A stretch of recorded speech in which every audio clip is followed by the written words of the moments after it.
Alright, Diablo players, let's hop into it. What are the best mercenaries to play in Season 6? So there's going to be the updated build guide for specifically the mercenaries and the reinforcements, taking into consideration the ones that are absolutely the best, giving us the highest pit push. Now, it will kind of depend on your playstyle as well as your class, but for the most part, the first two that we're going to be going over are the only ones that I would consider in the meta, which are going to be Subo and Raheir as your hired mercenary, and in the reinforcement, it's pretty much all Varyana because you're getting some extra attack speed. So let's get started with Raheir, which is going to be the best mercenary that you want for majority of push builds because it's going to make your character more tanky and it's going to give you more damage. So one thing that Raheir does is he does give you extra aid to actually give you some extra bonus survivability with his main ability here.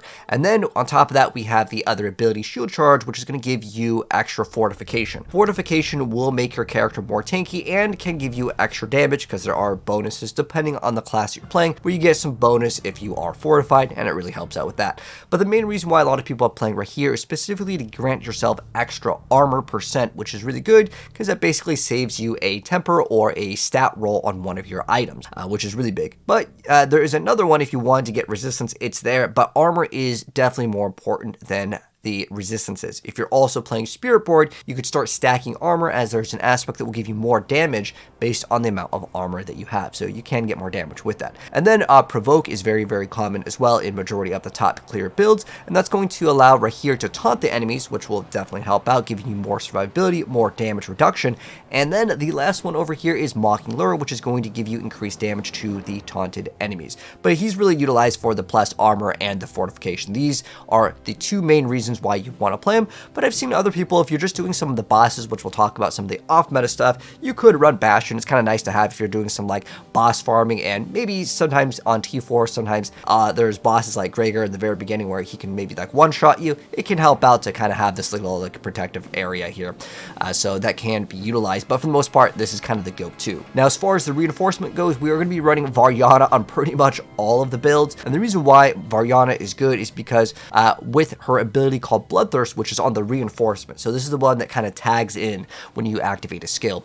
It's going to make it so the first part doesn't really matter because the mercenaries in this game do not deal damage. Basically, outside of the campaign, the mercenaries are just used for their utility. They do 0 DPS. Think of it kind of like Diablo 3. These are not Diablo 2 mercenaries. They don't do any damage. They're, again, more in the support category. But specifically granting you extra attack speed is going to be the better choice out of most of them. This is pretty much the one to go ahead and play. And then for the opportunity, because this is how the mercenary system works, you are going to select this when you go to the den, and then you can select, you know, how the skill is activated, and you can hire your mercenaries over there. But the opportunity is when you cast a very specific skill. Now, which skill is it? Well, I'm playing like a Quill Volley build, well, I'm going to activate it on Quill Volley. Depending on the class that you're playing and the build that you're playing, the one that's going to give you the most uptime, unless you're trying to really do some sort of burst damage, just have it on whatever skill is your damage skill in the game. So yeah, pretty much whatever is the skill that you pop the most common. But again, if you really want to, you can put it on something else, but it's just going to be less up, if that makes any sense. But you have less control over it because you're just going to spam the button anyways. But pretty much this is going to be the go-to for most builds.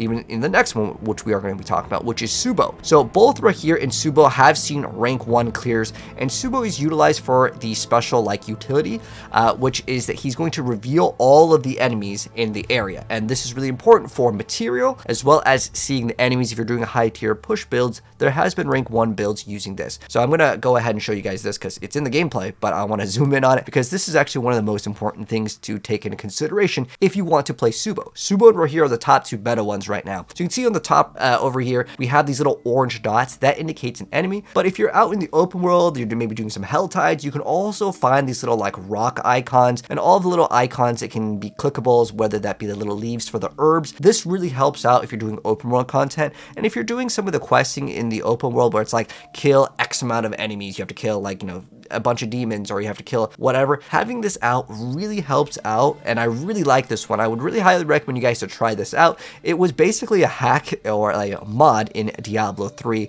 called Turbo HUD that actually got people banned, but this is basically what that mod did. It just revealed the map for you, and it is incredibly good. It's like, it almost reminds me of map hack to an extent of marking the enemies. Not that I've ever used map hack Kappa. But the thing is that this is really, really good because if you are playing a class that has very long cooldowns, you know when to group up the enemies and, you know, you can fully expend some of your ultimates or whatever, because if you're popping your ultimate and there's only 2 monsters, you may have wasted it, right? So this is the reason why you'd want to play Subo and why some people have cleared rank 1s. It's just really fast to be able to do this. I mean, at this point, you can do under a 2-minute pit 150 with the right Spiritborn build. But this is why you'd play Subo. It's basically just for that. Now, he does have these other things where he can throw down a trap and he can do a stun and he can give you some extra mobility, but for the most part. Now, some classes do benefit off of more movement speed, like the Spiritborn class. The more movement speed that you get, the more damage that you get. So there are other benefits to it, but for the most part, it doesn't really matter too much. Like, his damage doesn't really matter. But there is like something that can actually do a slow, and then that does a crowd control, which you can get bonuses with as well. There's also cover fire, which is going to slow the enemies to get other crowd control. And there's also the crit damage over here,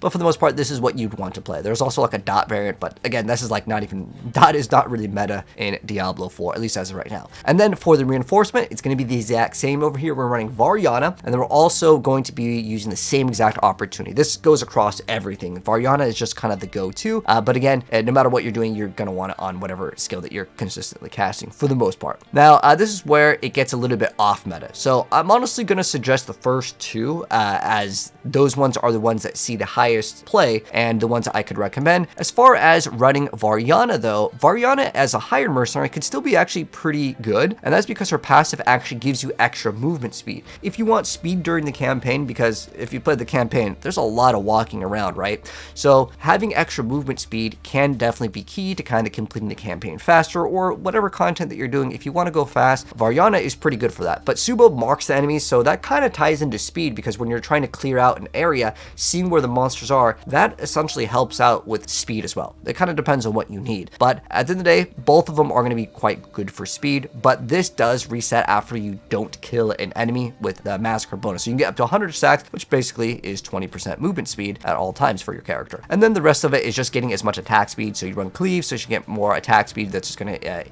you gain extra attack speed whenever she deals damage, and then it's going to be Bloodthirst again. It's the same thing for all the reinforcement. This is the skill that we're running. So again, it's 10% extra attack speed on top of getting this. You can get extra 10% attack speed with that, and then you can get another 5% attack speed. So make sure that you don't overcap your attack speed. Depending on the class that you're playing, especially if you're playing on Darius, you may reach the attack speed cap, and then at that point, if you really want to go for other things, you go for like knockdowns. It doesn't really matter too much though. Although Spiritborn gets more damage versus knockdown, there could be other builds to get more damage or bonuses on knockdown, but for the most part, everyone's just playing Varyana for the attack speed. And then if you want to run Raheir, you can run Raheir if you want to, especially against some of the bosses. Again, this was the thing that I was mentioning, where like you can have this like protective position that redirects 90% of the damage.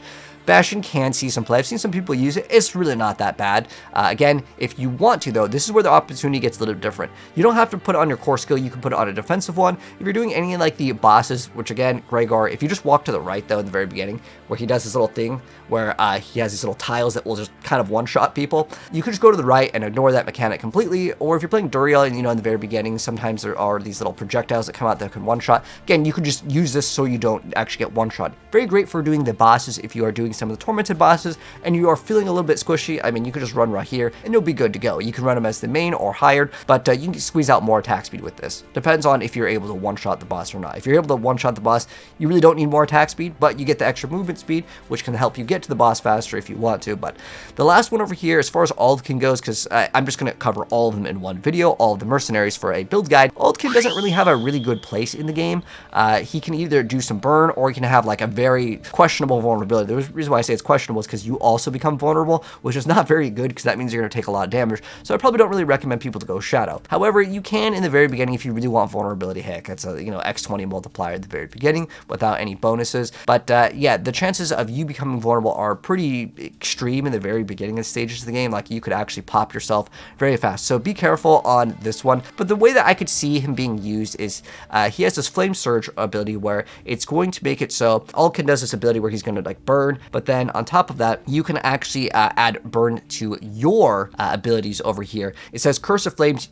your direct damage burns the enemies for 30% of damage over 3 seconds. Now again, most of the times that like these mercenaries do damage, it's like 0 damage, but you do lose maximum resource. So it depends on the build that you're playing. But what this is actually kind of good for is if you were playing the sorceress, you could consider Aldkin kind of your source of burn in the earlier stages. Maybe you'd want to get an extra enchantment to make the campaign a little bit more fun. Hey, by all means, you can actually play Aldkin, and then the target is then burning. So if it's damage versus burning or extra crit versus burning, that's not too bad. I mean, the very beginning, 15% critical strike chance in the earlier stages of the game is pretty massive. There's not really anything that's going to give you 15% crit, but again, this is like earlier stages, so most of the stuff I'm going to go over quite fast, as most people just want Raheir and Subo, which is what I will recommend. There's also this like Firestorm, and then you can actually gain primary resource while you're inside, and the earlier stages at 33% of your primary resource every second is a pretty decent amount. Keep in mind, you are also going to be burning your resource, but in the earlier stages, that 30% of the damage that is being dealt as dot is actually not bad. Again, we're talking like campaign stuff. So